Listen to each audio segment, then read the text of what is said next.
श्री शिवाय नमस्तुभ्यम दोस्तों, हर हर महादेव। स्वागत है आपका हमारे YouTube चैनल शिव और शक्ति में। विष्णु जिनका नाम है, बैकुंठ जिनका धाम है, जगत के उन पालनहार को हमारा सत सत प्रणाम है। हरे कृष्णा। पाप मोचनी एकादशी के शुभ अवसर पर भगवान श्री हरि विष्णु और माता लक्ष्मी का आशीर्वाद आप पर और आपके संपूर्ण परिवार पर सदा सर्वदा बना रहे।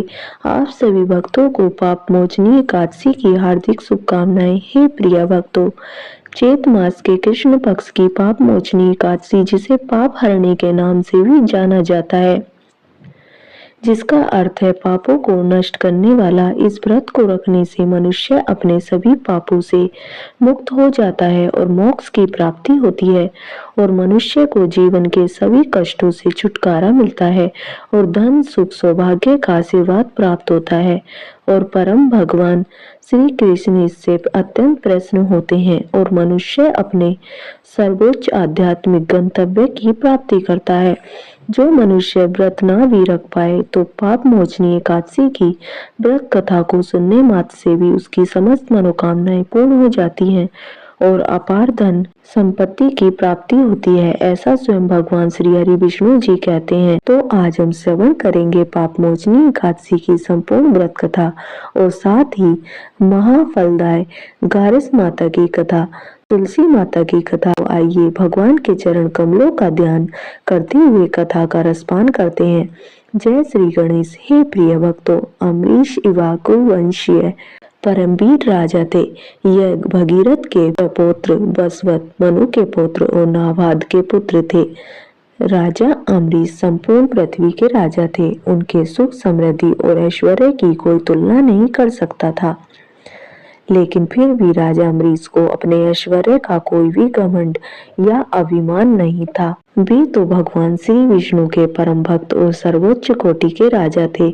उनके लिए उनकी संपत्ति का सागर स्वप्न के समान था।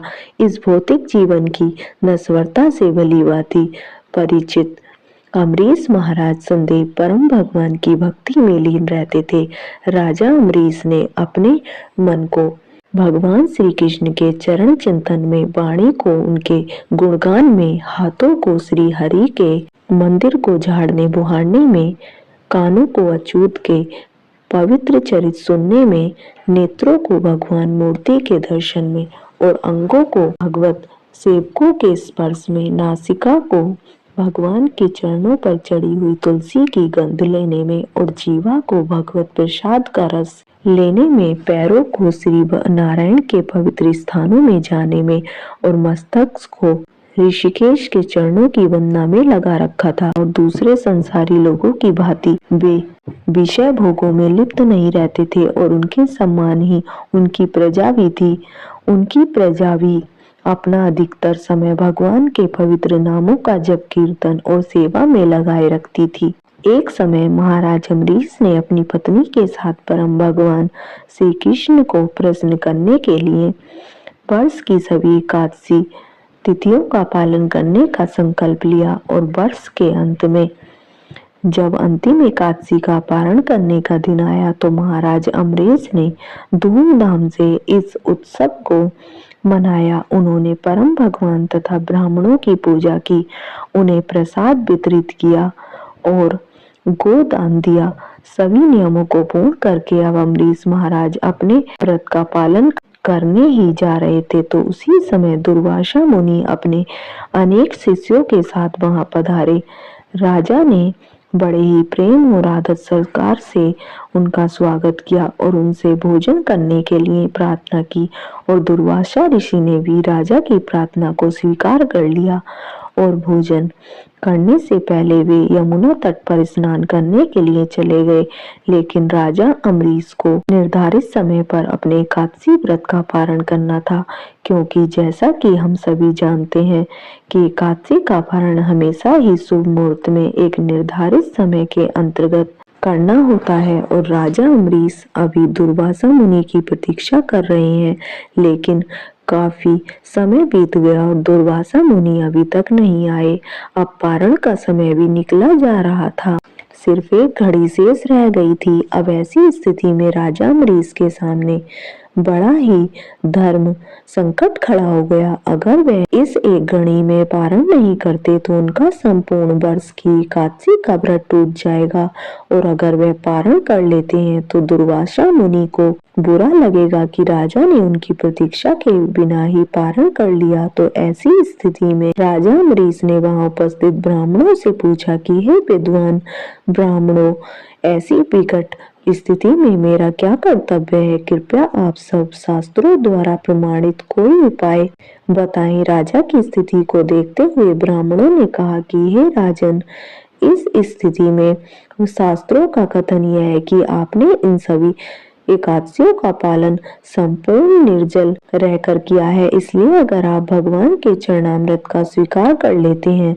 तो इस जल से आपका पारण हो जाएगा और इस प्रकार आप दुर्वासा ऋषि को भी संतुष्ट रख पाएंगे। हे प्रिय भक्तों, यह सुनकर राजा ने वही किया जो ब्राह्मणों ने कहा। राजा ने भगवान के चरणामृत की सिर्फ एक बूंद स्वीकार की और अपने व्रत का पारण कर लिया, और अब वे दुर्वासा मुनि के आने की प्रतीक्षा करने लगे। हे प्रिय भक्तों, इधर स्नान करने गए दुर्वासा मुनि को समाधि में ही इस बात का पता चल गया कि अम्बरीश महाराज ने जल ग्रहण किया है। इस बात से दुर्वासा ऋषि को अत्यंत क्रोध आया। उन्होंने सोचा कि एक तुच्छ क्षत्रिय राजा ने मेरा अपमान किया है। मुझे भोजन के लिए आमंत्रित करके स्वयं मुझसे पहले उसने जल ग्रहण किया, उसकी सुदत्ता की सजा उसे अवश्य ही मिलेगी। यह सोचकर दुर्वासा मुनि ने क्रोध में अपने बालों की एक लट खींचकर निकाली और देखते ही देखते उस लट ने एक विशालकाय अग्नि राक्षस कृत्या का रूप ले लिया।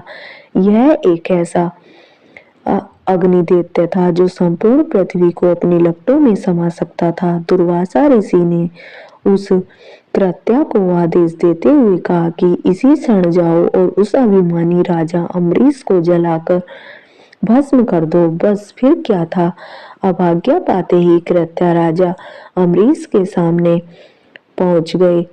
राजा अम्बरीश भी समझ गए कि क्या हुआ है, लेकिन वे भगवान के शुद्ध भक्त थे। कृत्या को देखकर वे थोड़े से तो विचलित नहीं हुए। उन्होंने उसे दुर्वासा मुनि का आशीर्वाद समझकर स्वीकार कर लिया और हाथ जोड़कर उसके सामने खड़े रह गए। लेकिन हे प्रिय भक्तों, जो भगवान के भक्त होते हैं उनकी ऐसी स्थिति में भगवान भला मौन कैसे रह सकते हैं? भगवान श्री हरि विष्णु अपने भक्तों का अपमान कभी भी सहन नहीं कर सकते। वे ऋषि की लात अपने वक्ष स्थल पर सहन कर सकते हैं, लेकिन अपने भक्तों के प्रति किया गया अपराध कभी भी क्षमा नहीं करते। एक क्षण में ही सुदर्शन चक्र वहां पहुंच गया और सुदर्शन चक्र ने अपने तीक्ष्ण तेज और शक्ति से उस कृत्या नामक अग्नि दैत्य को जलाकर भस्म कर दिया। और इतना ही नहीं, अब वह सुदर्शन चक्र दुर्वासा ऋषि को भस्म करने के लिए उनके पीछे चला गया। जब दुर्वासा मुनि को यह पता चला तो वे अत्यंत लज्जित और भयभीत होकर सुदर्शन चक्र से बचने के लिए चारों दिशाओं में भागने लगे। सुदर्शन चक्र ने हर जगह उनका पीछा किया। इंद्र इत्यादि तो क्या, स्वयं ब्रह्मा जी और शिव जी ने भी उन्हें शरण नहीं दी। आखिरकार भगवान शिव ने उन्हें दयापूर्वक भगवान श्री विष्णु के पास जाने का सुझाव दिया और भय से कांपते हुए दुर्वासा ऋषि उसी क्षण भगवान नारायण के पास पहुंचे और उनसे प्रार्थना करते हुए कहने लगे कि हे प्रभु, आप इस संसार के आदि और अंत हैं। आपके नाम का स्मरण करने मात्र से मनुष्य नारकीय जीवन से मुक्त हो जाता है। आपके भक्त महाराज अम्बरीश के प्रति मैंने घोर अपराध किया है। हे प्रभु, कृपया मुझे क्षमा करें। हे प्रिय भक्तों, भगवान श्री हरि विष्णु ने दुर्वासा ऋषि से कहा कि हे मुनि, तुमने मेरे भक्त राजा अम्बरीश का घोर अपमान करके अपने द्वेष का ही प्रदर्शन किया है, इसलिए तुम में एक क्षण मेरे प्रिय भक्त राजा अम्बरीश के पास जाओ, उनसे क्षमा मांगो और मुझे विश्वास है कि वे तुम्हें जीवन दान अवश्य देंगे। भगवान श्री हरि विष्णु की बात सुनकर दुर्वासा ऋषि उसी क्षण राजा अम्बरीश के पास गए। उन्होंने राजा के चरणों में गिरकर उनसे क्षमा मांगी और अपने अपराध के लिए प्रायश्चित करने लगे। राजा अम्बरीश अत्यंत विनम्र होने के कारण दुर्वासा ऋषि को इस अवस्था में देखकर लज्जित होने लगे और उन्होंने सुदर्शन से दुर्वासा ऋषि की रक्षा के लिए प्रार्थना की और राजा की प्रार्थना सुनकर सुदर्शन चक्र वापस चला गया। दुर्वासा मुनि ने राजा की स्तुति की और उन्हें आशीर्वाद प्रदान किया। हे प्रिय भक्तों, तो इस कथा से हम समझ सकते हैं कि भगवान श्री हरि विष्णु के लिए एकादशी तिथि और इस एकादशी व्रत का पालन करने वाले अपने भक्त कितने महत्वपूर्ण हैं। तो सभी प्रेम से बोलिए लक्ष्मी नारायण भगवान की जय। हे प्रिय भक्तों, आइए अब सुनते हैं पाप मोचनी एकादशी की पौराणिक व्रत कथा। भगवान श्री कृष्ण के श्री मुख से एकादशियों का महात्म्य सुनकर श्रद्धा पूर्वक उन्हें प्रणाम करते हुए युधिष्ठिर महाराज ने कहा कि हे केशव, आपके श्री मुख से एकादशियों की कथा सुनकर मुझे असीम आनंद की प्राप्ति हो रही है। हे मधुसूदन, कृपया करके अब चैत मास के कृष्ण पक्ष की एकादशी का महात्म्य सुनाने की भी कृपा कीजिए। हे पुंडरीकाक्ष, चैत माह के कृष्ण पक्ष की एकादशी का क्या नाम है तथा उसके व्रत का क्या विधान है और इसकी क्या कथा है, कृपा करके उसके संबंध में भी मुझे विस्तार से बताइए। तब भगवान श्री कृष्ण ने कहा, हे युधिष्ठिर, हे धर्म नंदन, चैत मास के कृष्ण पक्ष की एकादशी को पाप मोचनी एकादशी के नाम से जाना जाता है। एक बार की बात है, पृथ्वीपति राजा मानधाता ने लोमस ऋषि से यही प्रश्न किया था जो तुमने मुझसे किया है। इसलिए जो कुछ भी ऋषि लोमस ने राजा मानधाता को बतलाया था वही मैं तुमसे कह रहा हूँ। हे युधिष्ठिर, राजा मानधाता ने धर्म के गौतम रहस्यों के ज्ञाता महर्षि लोमस से पूछा, हे राजन, चैत मास के कृष्ण पक्ष की एकादशी का नाम पाप मोचनी एकादशी है। एकादशी के प्रभाव से मनुष्यों के सभी पाप नष्ट हो जाते हैं और ऐसा मनुष्य बहुत ही गुणवान और धार्मिक बन जाता है। मैं तुम्हें इस व्रत की कथा सुनाता हूँ, एकाग्रचित्त होकर सुनो। प्राचीन समय की बात है, देवताओं के कोषाध्यक्ष कुबेर के पास चैत्ररथ नाम का एक अत्यंत सुंदर उपवन था। उसमें अप्सराएं किन्नरों के साथ विहार किया करती थी। वह संदेह ही बसंत का मौसम रहता था, अर्थात उस स्थान पर हमेशा ही अनेक प्रकार के पुष्प खिले रहते थे। कभी गंधर्व कन्याएं विहार किया करती थी, तभी स्वयं देवेंद्र अपने देवताओं के साथ क्रीड़ा किया करते थे। उसी वन में मेधावी नाम के एक ऋषि भी तपस्या में लीन रहते थे। वे भगवान शिव के अनन्य भक्त थे। अनेक अप्सराओं ने उनकी तपस्या भंग करने का बहुत प्रयास किया था, लेकिन वे हमेशा निष्फल रहती थी। इसलिए मंजू घोष नाम का एक अप्सरा ने उनकी तपस्या भंग करने का निश्चय किया। मंजू घोषा वहीं ऋषि के आश्रम के पास कुटिया बनाकर रहने लगी। प्रतिदिन वह गायन और नृत्य से ऋषि को आकर्षित करने का प्रयास करती रहती। कुछ समय के बाद शिव जी के शत्रु कामदेव भी वहां आ गए और वे भी मेधावी ऋषि के ऊपर अपने बाण चलाकर उन्हें परास्त करने का प्रयास करने लगे। हे प्रिय भक्तों, जैसा कि आप सभी जानते हैं कि जब शिव जी ने दक्ष के यज्ञ कुंड में अपनी पत्नी सती को खो दिया था, तो उसके बाद उन्होंने अपने ससुर दक्ष को बकरे का सिर देकर स्वयं 60,000 वर्षों तक तपस्या करने चले गए थे। उस समय ब्रह्मा जी ने शिव जी का ध्यान भंग करने के लिए कामदेव जी को बुलाया था। कामदेव ने शब्द, स्पर्श, रूप, गंध इत्यादि अपने हर प्रकार के बाणों द्वारा शिव जी के ध्यान को भंग करने का प्रयास किया था। उस समय भगवान शिव को कामदेव के ऊपर अत्यंत क्रोध आया था और उन्होंने अपने तीसरे नेत्र के द्वारा कामदेव को भस्म कर दिया था। हालांकि उनका शरीर नष्ट हो गया था, लेकिन उनका अस्तित्व तो था। इसलिए कामदेव ने सोचा कि मेधावी ऋषि जो कि शिव जी की तपस्या कर रहे हैं, उनके ध्यान को भंग किया जाए। बस यह सोचकर कामदेव ने मेधावी ऋषि के शरीर में प्रवेश किया। कामदेव का शरीर में प्रवेश होते ही ऋषि अत्यंत सुंदर दिखने लगे। उसी समय अप्सरा मंजू घोष ऋषि के पास आई। ऐसी स्थिति में मेधावी ऋषि कामदेव के बाणों से पराजित हो गए और अपनी उपासना को भूलकर उस अप्सरा के साथ संलग्न हो गए। इस प्रकार अनेक वर्ष बीत गए। तब मंजू घोषा ने देखा कि ऋषि का पतन हो चुका है, तो उसने स्वर्ग वापस लौटने का निर्णय किया और ऋषि से आज्ञा मांगते हुए कहा कि हे ऋषिवर, अब आप मुझ पर दया करें और मुझे स्वर्ग लौटने की अनुमति दें। मंजू घोषा की बात सुनकर ऋषि ने कहा, हे सुंदरी, तुम अभी संध्या में ही तो आई हो, रात्रि यहीं पर रुक जाओ, प्रातः काल चली जाना। इस प्रकार मंजू घोषा ऋषि के साथ 57 वर्ष तक रही, लेकिन ऋषि को यह संपूर्ण समय अर्धरात्रि के समान प्रतीत हुआ। तब दोबारा से मंजू घोषा ने ऋषि से जाने की अनुमति मांगी, तो ऋषि ने फिर से उसे अपने साथ ठहर जाने के लिए कहा। लेकिन हे प्रिय भक्तों, मंजू घोषा को ऋषि की योगिक शक्ति का भय लगने लगा था। उसे लगा कि जब ऋषि को वास्तविकता का ज्ञान होगा तो अवश्य ही वे मुझे श्राप दे देंगे। इसलिए उसने प्रेम पूर्वक वाणी से ऋषि से कहा, हे ऋषि, आप मेरे साथ गुजारे हुए अपने समय का ध्यान तो करें। क्या अभी भी आप संतुष्ट नहीं है? अप्सरा की बात सुनकर मुनि को समय का बोध हुआ और वह गंभीरता पूर्वक विचार करने लगे। जब उन्हें समय का ज्ञान हुआ कि उन्हें रमण करते करते 57 वर्ष व्यतीत हो गए हैं, तो उस अप्सरा को वह काल का रूप समझने लगे। इतना ज्यादा समय भोग विलास में व्यर्थ चला जाने पर उन्हें बड़ा क्रोध आया। अब वे भयंकर क्रोध में चलते हुए उस तपनाश करने वाली अप्सरा की तरफ भ्रकुटी तान कर देखने लगे। क्रोध से उनके अधर कांपने लगे और इंद्रियां बेकाबू होने लगी।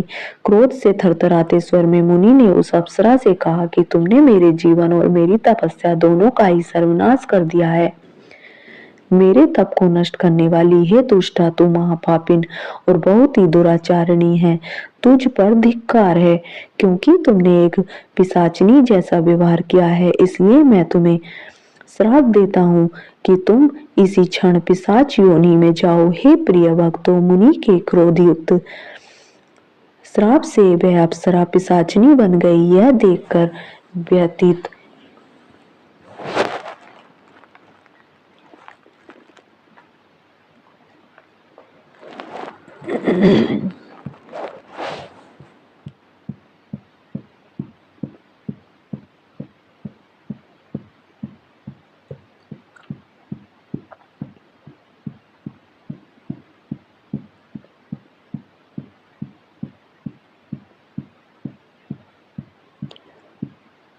पिशाचिनी बन गई। यह देखकर व्यतीत होकर वह बोली, हे ऋषिवर, अब मुझ पर क्रोध त्याग कर प्रसन्न होइए और कृपा करके बताइए कि इस श्राप का निवारण किस प्रकार होगा। विद्वानों ने तो कहा है कि साधुओं की संगत अच्छा फल देने वाली होती है और आपके साथ तो मेरे बहुत वर्ष व्यतीत हुए हैं, इसलिए अब आप मुझ पर प्रसन्न हो जाइए, अन्यथा लोग कहेंगे कि एक पुण्य आत्मा के साथ रहने पर मंजू घोषा को पिशाचिनी बनना पड़ा। मंजू घोषा की बात सुनकर मुनि को अपने क्रोध पर अत्यंत ग्लानि हुई और साथ ही अपने अपकीर्ति का भी भय हुआ, इसलिए पिशाचिनी बनी मंजू घोष से मुनि ने कहा कि तूने मेरा बड़ा बुरा किया है, किंतु फिर भी मैं तुम्हें इस श्राप से मुक्ति का उपाय बतलाता हूँ। चैत मास की कृष्ण पक्ष की जो एकादशी है उसका नाम पाप मोचनी है। उस एकादशी का उपवास करने से तेरी पिशाचिनी की देह से मुक्ति हो जाएगी। ऐसा कहकर मुनि ने उसको व्रत का सारा विधान समझा दिया। फिर अपने पापों का प्रायश्चित करने के लिए वह अपने पिता चेवन ऋषि के पास गई। चेवन ऋषि ने अपने पुत्र मेधावी को देखकर कहा कि पुत्र, ऐसा क्या किया है तुमने कि तुम्हारे सभी तप नष्ट हो गए हैं, जिससे तुम्हारा समस्त तेज मलन हो गया है। मेधावी ऋषि ने लज्जा से उसका सिर झुका लिया। हे पिताश्री, मैंने अप्सरा से रमण करके बहुत बड़ा पाप किया है। इसी पाप के कारण संभवतः मेरा सारा तेज और मेरे तप नष्ट हो गए हैं। कृपया करके आप इस पाप से छूटने का मुझे कोई उपाय बताइए। ऋषि ने कहा, हे पुत्र, तुम चैत माह के कृष्ण पक्ष की पाप मोचनी एकादशी का विधि तथा भक्ति पूर्वक उपवास करो, इससे तुम्हारे सभी पाप नष्ट हो जाएंगे। अपने पिता च्यवन ऋषि के वचनों को सुनकर मेधावी मुनि ने पाप मोचनी एकादशी की विधि पूर्वक व्रत किया। उसके प्रभाव से उसके सभी पाप नष्ट हो गए। मंजू घोष अप्सरा भी पाप मोचनी एकादशी का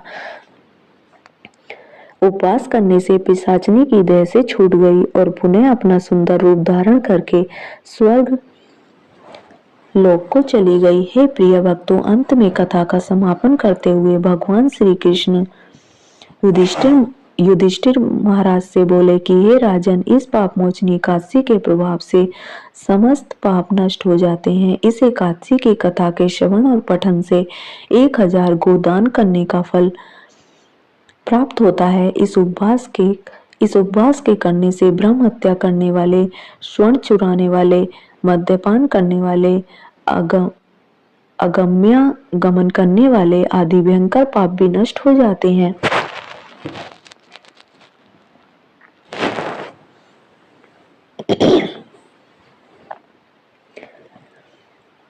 और अंत में स्वर्गलोक की प्राप्ति होती है। इसलिए प्रत्येक मनुष्य को इस पाप मोचनी एकादशी का पालन अवश्य ही करना चाहिए। तो सभी भक्तजन एक बार प्रेम से बोलिए, लक्ष्मी नारायण भगवान की जय। बोलिए एकादशी माता की जय। हे प्रिय भक्तों, एकादशी के दिन एकादशी व्रत कथा के साथ ही गारस माता की कथा भी अवश्य ही सुननी चाहिए। इससे व्रत का पूर्ण फल प्राप्त होता है। तो आइए सुनते हैं गारस माता की कथा। एकादशी भगवान श्री हरि विष्णु की साक्षात शक्ति है। जिस शक्ति ने उस असुर का वध किया, जिससे भगवान भी जीत पाने में समर्थ थे, उस शक्ति के आगे भला मनुष्य के पाप रूपी असुर टिक सकते हैं। जिस शक्ति ने देवताओं के कष्ट को हरकर उन्हें सुख दिया, वह प्राणी मात्र को क्या नहीं दे सकती। सुख, समृद्धि, शांति और मोक्ष समस्त सुख सहज ही प्राप्त हो जाते हैं। हे प्रिय भक्तों, गारस माता की भक्ति में इतनी शक्ति है कि जिसके प्रभाव से मनुष्य को सहज ही सभी प्रकार के सुख प्राप्त होते हैं और अंत समय में मोक्ष की प्राप्ति होती है। गारस माता की कथा के अनुसार सतयुग में एक महाभयंकर दैत्य हुआ करता था। उस दैत्य का नाम था मूर। उस दैत्य ने इंद्र आदि सभी देवताओं पर विजय प्राप्त करके उन्हें उनके पद से हटा दिया था। तब इंद्र आदि देवताओं ने भगवान शंकर से प्रार्थना की कि हे भोलेनाथ, हम सभी देवता मूर दैत्य के अत्याचारों से दुखी होकर मृत्युलोक में अपना जीवन व्यतीत कर रहे हैं। राक्षस के भय से हम बहुत दुख और कष्ट भोग रहे हैं। मैं स्वयं बहुत दुखी और भयभीत हूँ। अन्य देवताओं की तो बात ही क्या करें।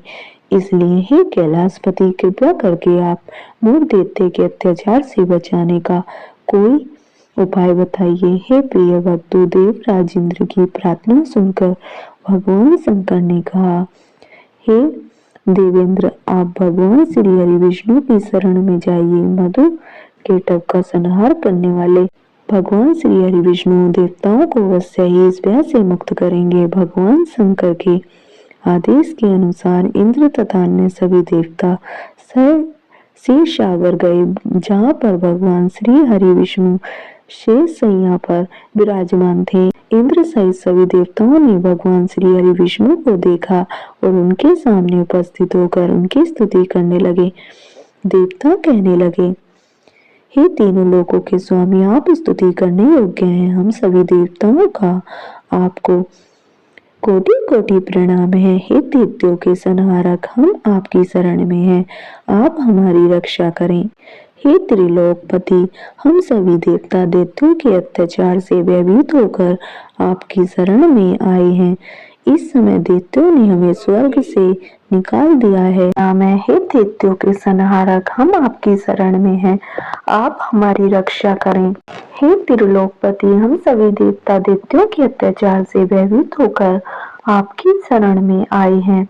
इस समय दैत्यों ने हमें स्वर्ग से निकाल दिया है और हम सभी देवता बड़ी ही दयनीय स्थिति में मृत्यु लोक में घूम रहे हैं। अब आप ही हमारे रक्षक हैं।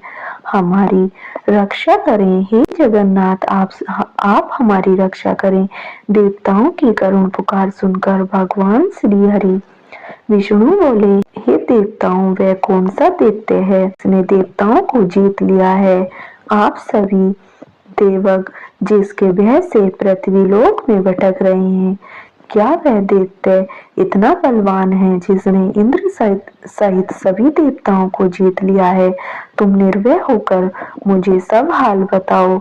भगवान श्री हरि विष्णु के इन स्नेहमय वचनों को सुनकर देवेंद्र ने कहा, हे प्रभु, प्राचीन काल में ब्रह्म वंश में उत्पन्न हुआ नारी जंगम नाम का एक असुर था, जिसका मूल नामक एक पुत्र है, जो चंद्रवती नामक नगरी में निवास करता है, जिसने अपने बल से मृत्युलोक और देवलोक को जीत लिया है और सभी देवताओं को देवलोक से निकालकर अपने दैत्य कुल के असुरों को इंद्र, अग्नि, यम, वरुण और चंद्रमा आदि सभी को लोकपाल बना दिया है। वह स्वयं सूर्य बनकर पृथ्वी को तापता है और स्वयं मेघ बनकर जल की वर्षा करता है। इसलिए आप इस बलशाली भयानक असुर का संहार करके देवताओं की रक्षा करें।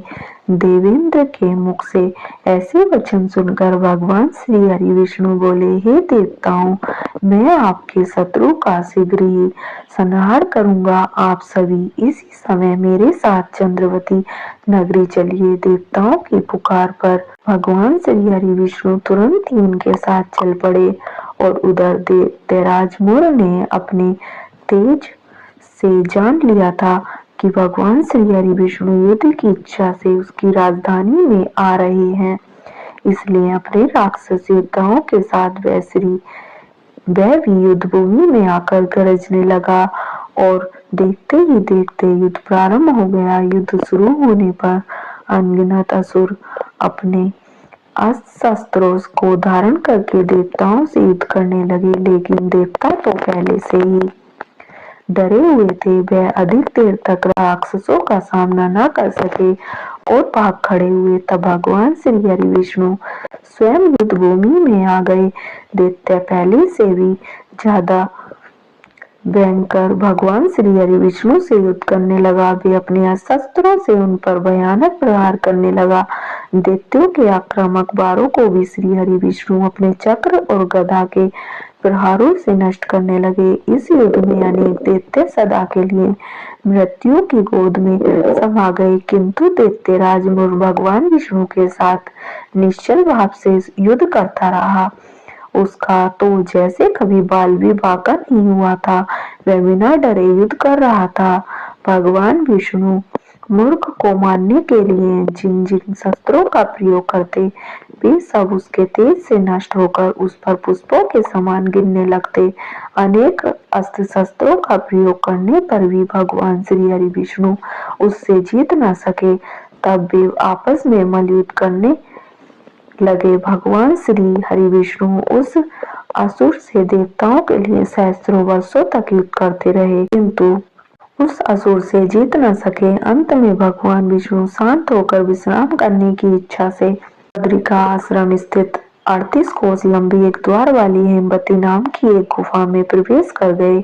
उस गुफा में भगवान ने शयन किया। भगवान विष्णु के पीछे पीछे वह दैत्य भी चला आया। भगवान श्री हरि विष्णु को सोता हुआ देखकर वह दैत्य उन्हें मारने को तैयार हुआ। वह सोच रहा था कि आज तो मैं अपने चीर शत्रु को मारकर हमेशा हमेशा के लिए निष्कंटक हो जाऊंगा, लेकिन उसकी यह इच्छा पूर्ण न हो सकी, क्योंकि उसी समय भगवान श्री हरि विष्णु की देह से एक दिव्य वस्त्र धारण किए हुए एक अत्यंत मोहिनी देवी उत्पन्न हुई और राक्षस को ललकार कर उससे युद्ध करने लगी। उस देवी को देखकर राक्षस को घोर आश्चर्य हुआ और वह सोचने लगा कि यह ऐसी दिव्य कन्या कहाँ से उत्पन्न हुई, और फिर वह असुर उस कन्या से लगातार युद्ध करता हुआ कुछ समय बीतने पर उस देवी ने क्रोध में आकर उस दैत्य के शस्त्रों के टुकड़े टुकड़े कर दिए।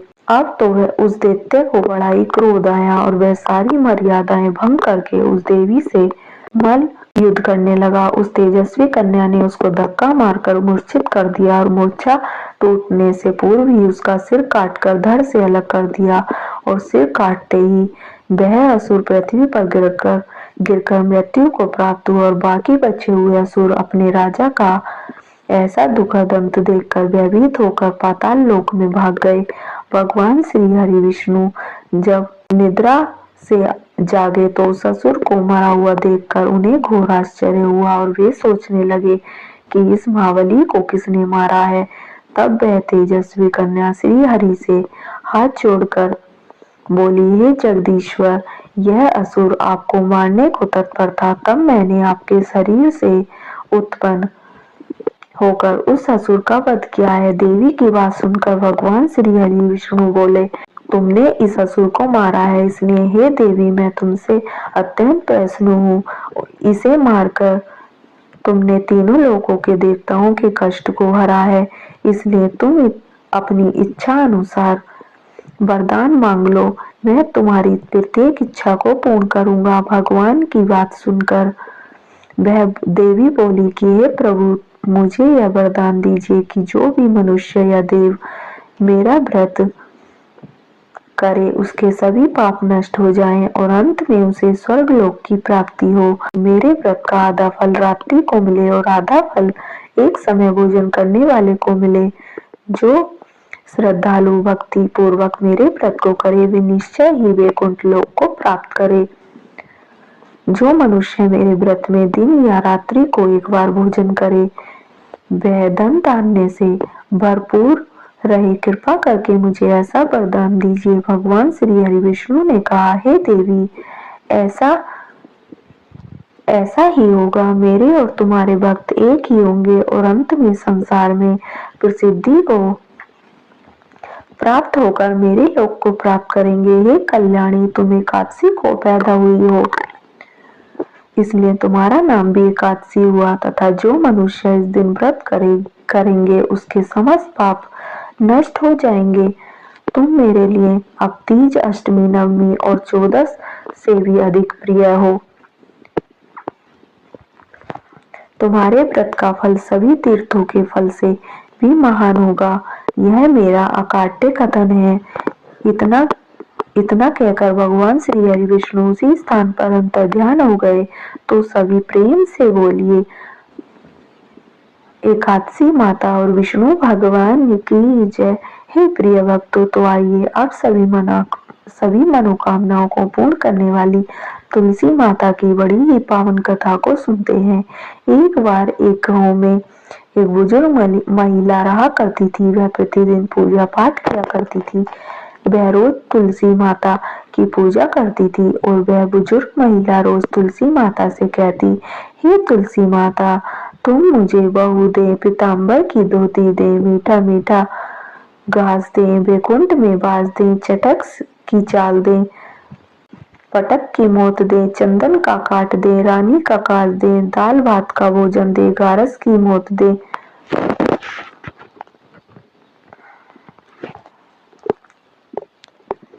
हे वैकुंठ में बास दे, चटक की चाल दे, पटक की मौत दे, चंदन का काट दे, रानी का काज दे, दाल भात का भोजन दे, ग्यारस की मौत दे और कृष्ण जी का कंधा दे।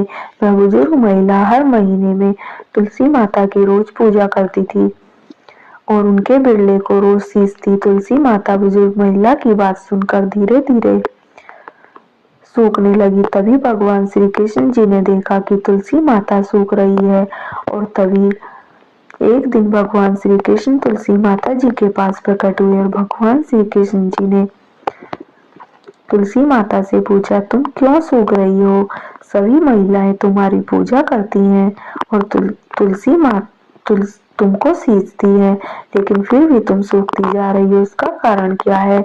जिसके बाद तुलसी माता ने भगवान श्री कृष्ण जी से कहा कि हे प्रभु, एक बुजुर्ग महिला मेरे पास रोज आती है और रोज एक ही बात बोलती है कि हे तुलसी माता, सबकी दाता, मैं तेरा बिरला सींचती हूँ, तुम मुझे बहू दे, पीताम्बर की धोती दे, मीठा मीठा घास दे,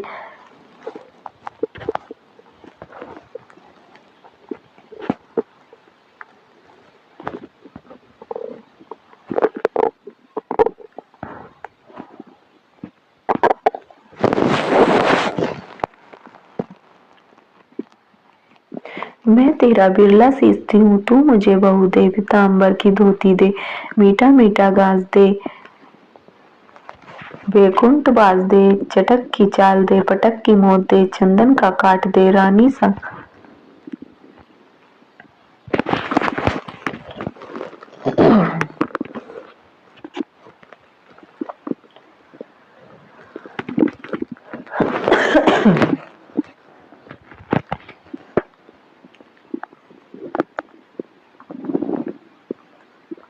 मीठा मीठा गाज दे, बैकुंठ बाज दे, चटक की चाल दे, फटक की मौत दे, चंदन का काट दे, रानी संग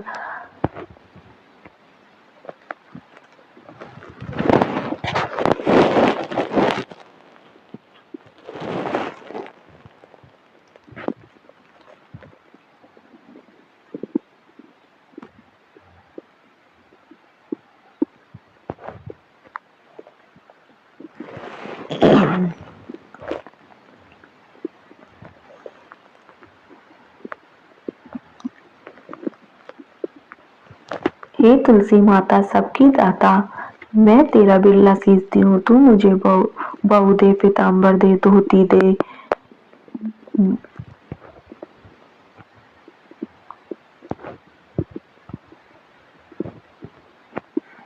मीठा मीठा गाज दे, बैकुंठ में वास दे,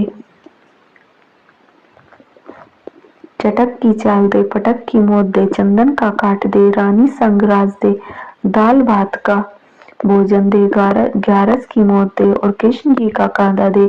मैं उस बुजुर्ग महिला की सारी मनोकामनाएं पूरी कर सकती हूँ, लेकिन उसकी एक मनोकामना पूरी नहीं कर सकती। मैं कृष्ण जी का कंधा कहाँ से दूंगी? भगवान श्री कृष्ण जी तुलसी माता की यह बात सुनकर जोर जोर से हंसने लगे और फिर भगवान श्री कृष्ण जी ने तुलसी माता जी से कहा कि तुम चिंता मत करो, जब वह बुजुर्ग महिला की मृत्यु होगी तब मौके पर मैं और आप ही कंधा दे देंगे। आप सुबह जब यह पूजा करने आए तब कह देना कि सब कुछ तुम्हें मिल जाएगा। कुछ दिनों बाद वह वृद्ध महिला ठोकर खाकर रास्ते में गिरकर मर गई। पूरे गांव के सभी लोग आए और उस महिला को सभी लोग धर्मात्मा मानते थे। उसको तुलसी जी की डोकरी कहते थे। उसके परिवार में कोई भी नहीं था, इसलिए गांव वालों ने ही उसके अंतिम संस्कार करने की योजना बनाई और उसे नहलाकर जब बैठाने लगे, उठाने लगे तो उसका मृत शरीर इतना भारी हो गया कि उसे कोई उठा नहीं पाया। यह सब देखकर वहां के सभी लोग तरह तरह की बातें करने लगे और कहने लगे कि यह इतना पूजा पाठ करती थी, हर समय माला फेरती थी, इसलिए यह इतनी भारी हो गई है। वहीं पूरे गांव में चर्चा होने लगी कि डोकरी माई कोई भक्ति नहीं करती थी, यह छल कपट करती थी। हम जिसे धर्मात्मा समझते थे वह पापी है जो कि किसी से भी नहीं उठ पा रही है। यह इसके कर्मों की सजा है। इधर भगवान ने सोचा कि मेरे भक्तों की निंदा हो रही है, इसलिए भगवान ने बूढ़े ब्राह्मण का वेश धारण करके वहां पर आए और वहां पर जितने भी लोग इकट्ठे हुए थे उनसे पूछने लगे, यहाँ पर इतनी भीड़ क्यों लगी है? जिससे लोग कहने लगे कि यह डोकरी माई मर गई है और पाप इतना था कि जिससे यह उठ ही नहीं पा रही है। सब उठा उठा कर थक गए। तब ब्राह्मण जी ने कहा, मुझे एक बार डोकरी के कानों में कहने दो, फिर वह देखो कैसे उठती है। तो सभी लोगों ने कहा कि आप भी प्रयास करके देख लीजिए। तब भगवान ने उस वृद्ध महिला के कानों में कहा कि ये डोकरी माई देखो, मैं आ गया। और जो भी बुढ़िया माई पूजा करते समय शब्द कहती थी वे शब्द उसके कानों में कहने लगे, तू बिरला सींचे मेरा, मैं करूं निस्तारा तेरा। डोकरी माई बहू ले, बेटी ले, पोता ले, लड्डू ले, पीतांबर की धोती ले, गहना ले, घी का घड़ा ले, मीठा मीठा खीर और पूरी ले, दाल भात का भोजन ले, धन दौलत ले, बेटा पोता को काम ले, तुलसी का पत्ता ले, मुंह में गंगा जल ले, ग्यारस का दिन ले, कृष्ण जी का कंधा ले। इतना सुनते ही डोकरी हल्की हो गई। भगवान ने बोला, आओ और उसको उठाओ। भगवान ने हाथ लगाया और टोकरी उठ गई। सबको बड़ा ही आश्चर्य हुआ। उसे खूब धूमधाम से ले जाया गया। भगवान उसे अपने कंधे पर ले गए। पूरे गांव में इसकी चर्चा होने लगी, जिससे उसको मुक्ति मिल गई और वह वैकुंठ में चली गई। सभी लोग देखते रह गए। सभी लोगों ने देखा कि शमशान घाट तक तो ब्राह्मण साथ ही आया था, लेकिन अब वह दिखाई दे नहीं रहा है। इससे लोगों को समझ आ गया कि वह और कोई नहीं, स्वयं भगवान ही बूढ़े ब्राह्मण के रूप में आए थे। तो बोलिए श्री राधा कृष्ण भगवान की जय। बोलिए श्री तुलसी शालिग्राम की जय।